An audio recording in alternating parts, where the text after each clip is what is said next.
Hello everyone. आज की इस क्लास में स्टेटस एंड रोल से रिलेटेड इम्पॉर्टेंट फैक्ट्स को बताया जाएगा एंड ये क्लास आपकी समाजशास्त्र से संबंधित सभी परीक्षाओं के लिए इम्पॉर्टेंट रहने वाली है। आप सभी इस क्लास को ज़्यादा से ज़्यादा लोगों के साथ शेयर ज़रूर कर दें। एक इन्फॉर्मेशन है, समाजशास्त्र से संबंधित सभी परीक्षाओं के लिए यहाँ पर प्रैक्टिस सेट एंड सोशोलॉजी के नोट्स पीडीएफ फॉर्मेट में प्रोवाइड कराए जा रहे हैं। इससे संबंधित जानकारी के लिए यहाँ पर एक व्हाट्सएप नंबर दिया गया है। नंबर है 790-555-3851। इस व्हाट्सएप नंबर पर आप मैसेज करके इससे जुड़ी हुई जानकारी ले सकते हैं। यहाँ पर आपको यूपी पीजीटी का प्रैक्टिस सेट मिल जाएगा, जीआईसी एग्जाम के लिए जीएस का प्रैक्टिस सेट, समाजशास्त्र का प्रैक्टिस सेट आपको यहाँ पर मिल जाएगा, जीडीसी एग्जाम के लिए समाजशास्त्र का प्रैक्टिस सेट मिल जाएगा और बिहार शिक्षक भर्ती के लिए Bihar state and Bihar PGT का प्रैक्टिस सेट मिल जाएगा।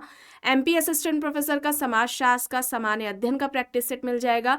राजस्थान असिस्टेंट प्रोफेसर के लिए भी समाजशास्त्र और इसके जीके का प्रैक्टिस सेट यहाँ पर मिल जाएगा। यूजीसी नेट का भी प्रैक्टिस सेट यहाँ पर है। और बात की जाए समाजशास्त्र के नोट्स की, तो ये नोट्स सभी परीक्षाओं को ध्यान में रखकर तैयार किए गए हैं। ये सभी परीक्षाओं के लिए है। ये बेसिक कॉन्सेप्ट्स हैं, ठीक है, मूलभूत अवधारणाओं से संबंधित ये नोट्स आप यहाँ पर ये सारे टॉपिक्स देख सकते हैं।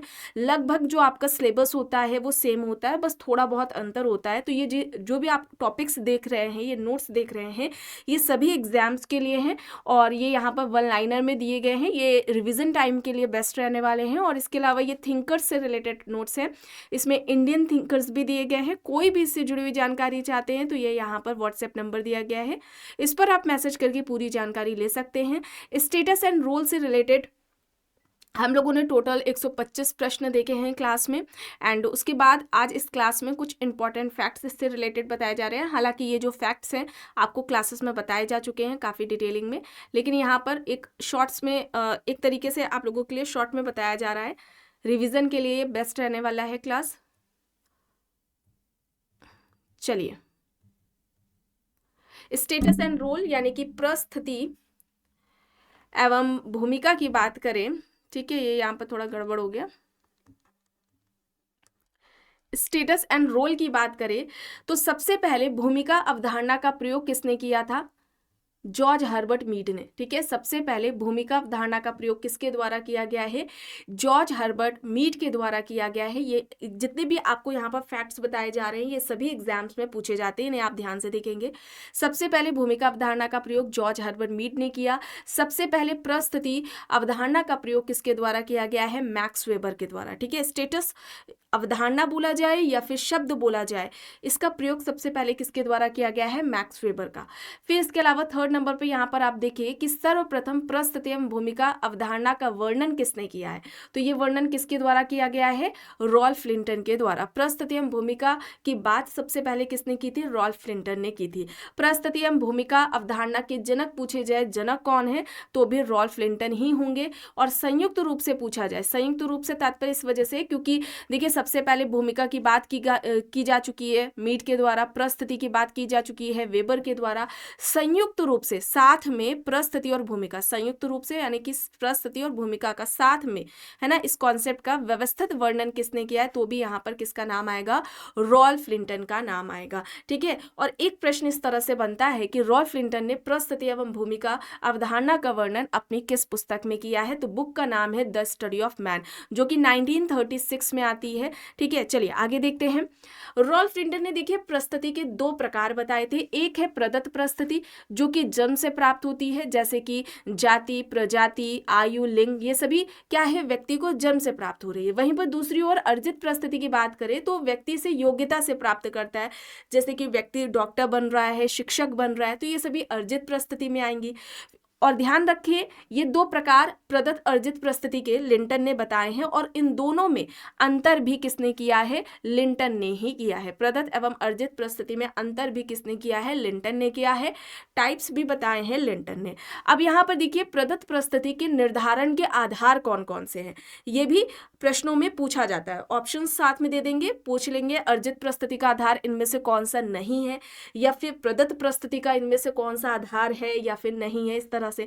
तो यहाँ पर देखिए प्रदत्त परिस्थिति के निर्धारण के आधार कौन कौन से हैं, लिंग भेद है, ठीक है, आयु भेद होता है, जन्म है, शारीरिक विशेषताएं हैं, जाति हैं, ये प्रजाति हैं।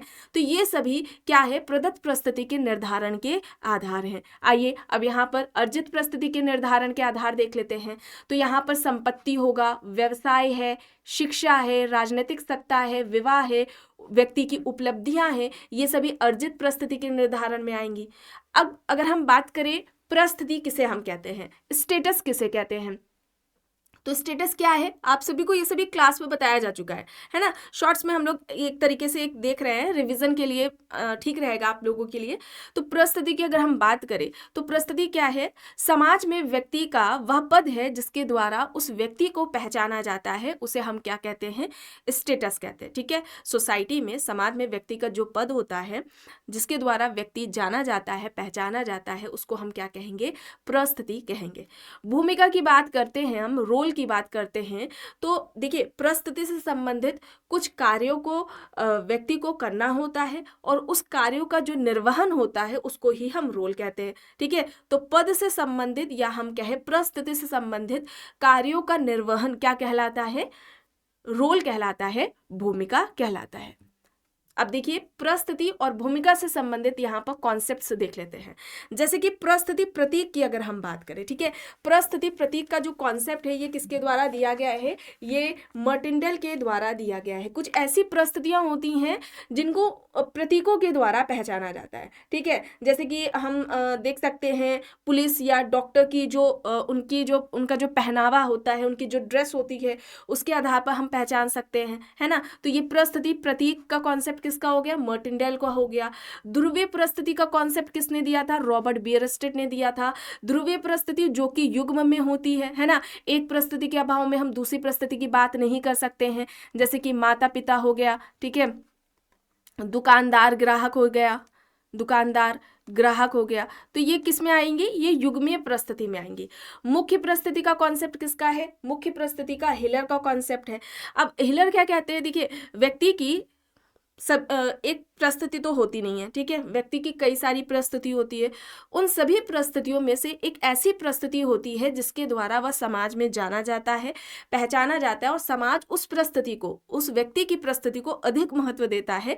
इसको ही मुख्य परिस्थिति कहा गया है। ये किसका हो जाएगा, ये हिलर का हो जाएगा।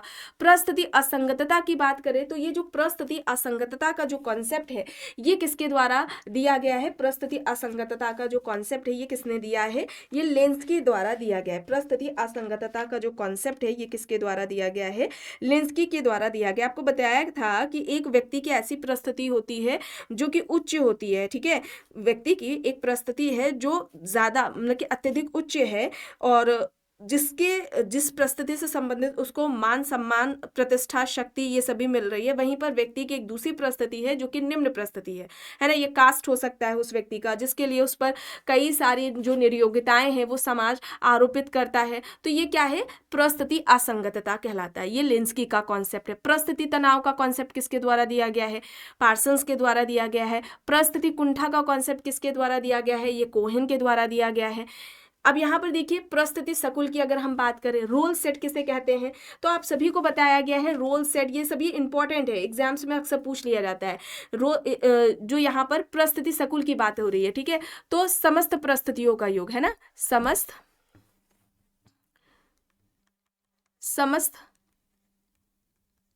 परिस्थितियों का योग क्या कहलाता है, एक सेकेंड, समस्त परिस्थितियों का योग क्या कहलाता है, स्टेटस सेट कहलाता है, परिस्थिति सकुल कहलाता है। तो ये किसका कॉन्सेप्ट हो जाएगा, मर्टन का हो जाएगा।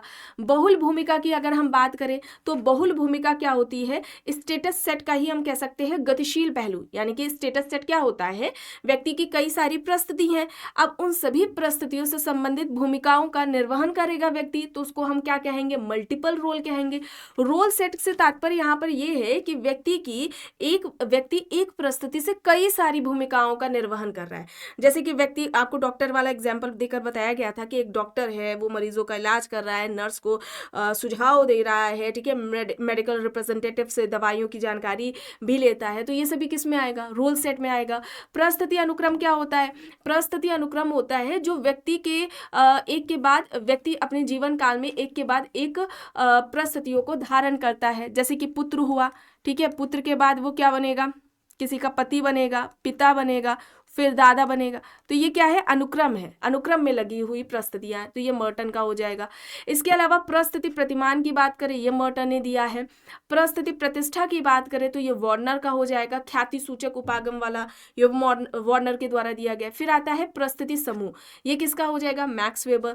कष्टकारी परिस्थिति ऐसी परिस्थिति जिसे कि व्यक्ति कोई लेना नहीं चाहता है, जो उसके दुख का कारण बनती है, जैसे कि नवविवाहित युवती का अचानक से विधवा हो जाना, तो ये कष्टकारी परिस्थिति में आएगा, ठीक है, जो कि बियरस्ट्रीट के द्वारा दिया गया है।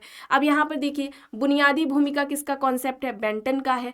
आदर्श भूमिका की बात किसने की थी, ब्रूम एंड सेल्जनिक ने की थी, ठीक है। जो आदर्श भूमिका का जो कॉन्सेप्ट है ये किसके द्वारा दिया गया है, ब्रूम एंड सेल्जनिक के द्वारा दिया गया। वास्तविक भूमिका की अगर हम बात करें तो ये वास्तविक भूमिका वाला कॉन्सेप्ट किसका हो जाएगा, ब्रूम एंड सेल्जनिक। ये दो तरह की जो भूमिकाएं हैं ये किसके द्वारा बताई गई थी, ब्रूम एंड सेल्जनिक के द्वारा। वास्तविक आदर्श भूमिका से यहाँ पर ये तात्पर्य था कि एक ऐसी भूमिका है जो व्यक्ति ने इतनी दक्षता के साथ निभाई है कि वह उसके लिए क्या बन जाती है, बाकी अन्य के लिए आइडियल बन जाती है, ठीक है। तो उसको क्या कहते हैं, आदर्श भूमिका कहते हैं। जैसे कि अपेक्षा की जाती है कि पुत्र हो, श्रवण कुमार जैसा राजा हो, राम जैसा राजा होना चाहिए, ठीक है। अब जब हम बात करते हैं वास्तविक भूमिका के बारे में, तो ब्रूम एंड सेल्जनिक कहते हैं व्यक्ति वास्तव में जिस प्रकार की भूमिकाओं का निर्वहन करता है उसे हम वास्तविक भूमिका कहते हैं, ठीक है। तो ये ब्रूम एंड सेल्जनिक का हो जाएगा। स्वतंत्र भूमिका, इन्होंने देखिए बेंटन ने 3 तरह की भूमिका की बात की थी, स्वतंत्र भूमिका, समान भूमिका और बुनियादी भूमिका, तो ये बेंटन का हो जाएगा। नाडेल ने, SF नाडेल ने 2 तरह की भूमिकाओं की बात की थी, एक संबंधात्मक भूमिका है, गैर संबंधात्मक भूमिका है। संबंधात्मक भूमिका में नाडेल क्या कहते थे कि ये जो भूमिकाएं होती हैं वो पूरक भूमिकाएं हैं, इनका संबंध मतलब कि ये पूरक भूमिका से जुड़ी होती हैं, ठीक है। व्यक्ति पति की भूमिका तभी निभा पाएगा जब उसकी कोई पत्नी होगी, तो ये संबंधात्मक है। गैर संबंधात्मक भूमिका क्या होती है, ये स्वतंत्र होती हैं, ठीक है। ये कैसी होती है, स्वतंत्र होती हैं, जैसे कि कवि हो गया, है ना, साधु हो गया, ये गैर संबंधात्मक भूमिका में आएंगी। भूमिका व्यवहार का अगर बात की जाए तो ये किसका हो जाएगा, भूमिका व्यवहार, ये न्यूकॉम का हो जाएगा, ठीक है। आपको याद आ रहा होगा भूमिका व्यवहार का जो कॉन्सेप्ट था, या अगर हम कहें निर्धारित भूमिका, ये 2 तरह के इन्होंने बात की थी। भूमिका व्यवहार की अगर हम बात करें तो विशिष्ट व्यक्तियों द्वारा जो व्यक्ति है उसका स्टेटस है, परिस्थिति है, उससे संबंधित जो व्यक्ति व्यवहार करता है उसको ही उन्होंने क्या कहा था, भूमिका व्यवहार कहा था, ठीक है। तो ये इनका न्यूकॉम का हो जाएगा। निर्धारित भूमिका जो सांस्कृतिक मानदंडों के द्वारा निर्धारित होती है ना, सांस्कृतिक मानदंडों द्वारा परिभाषित होती है, ऐसी भूमिकाओं को हम क्या कहते हैं, निर्धारित भूमिका कहते हैं, न्यूकॉम का है। भूमिका दूरी का कॉन्सेप्ट क्या होता है, ये किसके द्वारा दिया गया है, गॉफमैन के द्वारा दिया गया। भूमिका दूरी मतलब कि जब व्यक्ति भूमिका प्रत्याशा के विपरीत व्यवहार करता है, कोई मान लीजिए स्टूडेंट है, विद्यार्थी है, उससे अपेक्षा की जाती है कि वो मेहनत से जो है पढ़ाई करेगा, वो स्कूल, लेकिन वो क्या करता है, स्कूल ना जाकर के इधर उधर घूम रहा है, आवारागर्दी कर रहा है, तो ये क्या कहलाएगा, भूमिका दूरी कहलाएगा। अब देखिए ये मीट के कॉन्सेप्ट्स हैं यहाँ पर, भूमिका पालन, भूमिका निर्वहन, भूमिका ग्रहण, अभिनय की भूमिका, ये जॉर्ज हर्बर्ट मीड ने दी है। मीड वही है जिन्होंने सबसे पहले भूमिका की बात की है। अब यहाँ पर देखिए रुग्ण भूमिका, ये पार्सन्स और एडरसन के द्वारा दी गई है। भूमिका निर्माण का कॉन्सेप्ट किसका है, टर्नर का है। रोल कॉन्फ्लिक्ट मर्टन ने दिया। भूमिका तनाव का विलियम गुडे। और यहाँ पर परिस्थिति तनाव की बात अगर हम कह रहे हैं, परिस्थिति तनाव, तो परिस्थिति तनाव की बात किसने की थी, ये पार्सन्स ने की थी, इसे आप याद रखेंगे।